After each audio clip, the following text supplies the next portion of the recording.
நான் கொண்ட திட்டங்கள் சிறிதாயினும் ஐயா எனக்காயும் திட்டங்கள் பெரிதல்லவோ.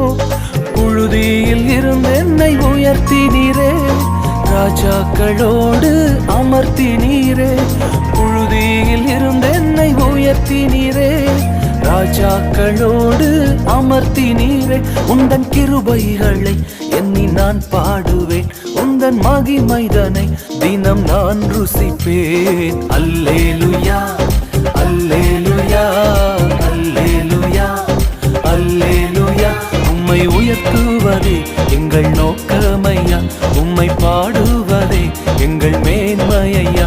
உம்மை உயர்த்துவதே எங்கள் நோக்கமையா, உம்மை பாடுவதே எங்கள் மேன்மையா.